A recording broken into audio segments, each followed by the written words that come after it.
Hey everybody, Sean McInnes here, joined by Herman Holst from Gorilla, who's here to tell us all about Killzone 3. He's just treated a room of very eager Killzone fans to a demo of the game, some currently wearing 3D glasses, some not. Herman, that's the big news with Killzone 3, right? The game playable in 3D?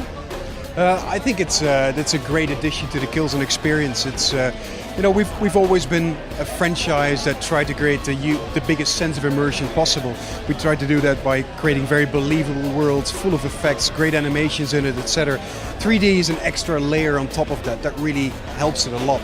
But it's not the only announcement today, right? We talked about a lot of variety, and I think that's really the focus point for this game. We're creating a brand new experience, a lot more alien world with these incredible enemies. We've got you exploring the home planet of our enemy this time around in a lot of different settings, each with their own unique experiences, and that's probably the focal point of it.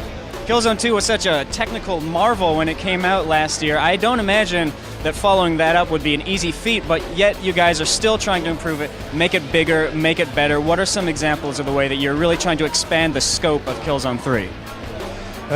Well, we're trying to make a bigger game in less time, so there's the pressure for it.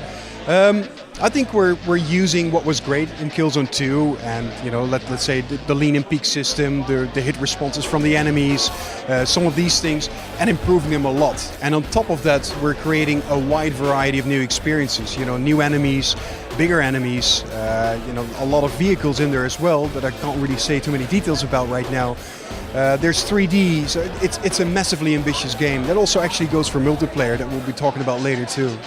Now, it seems like variety is one of the big themes to the game, at least from the demo that you showed us. You're going to a lot of different places in Helghan, and there's a lot more enemy types. Can you give us a taste of what sort of places that we're going to see, and some of these new Helghast that we're going up against?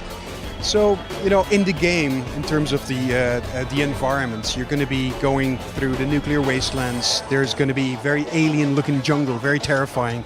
There is going to be an Arctic setting, lots of icebergs. Eventually, the finale of the game, you're going to be sent up into space. But even in terms of the variety within this level that's on demo today, you're wielding a minigun on top of an intruder. Then there's some standard run and gun gameplay, Killzone 2 style with a rifle. You're going to be, and then you run into a great new enemy, jetpack troopers. You take these guys down, you actually pick up a trooper, strap it on, ready for some aerial combat. And then in terms of variety, you pick up a wasp gun, which is what I call a portable weapon of mass destruction, to really go all out. So that's just, in the constraints of one single level, that variety. All right, Herman, looks good. One very last question for you. When do you expect Killzone 3 to be out available in stores? Any idea quite yet? I expect it to be out next calendar year, so that's 2011. Sometime in 2011. That'll do for now. Thank you very much, Herman.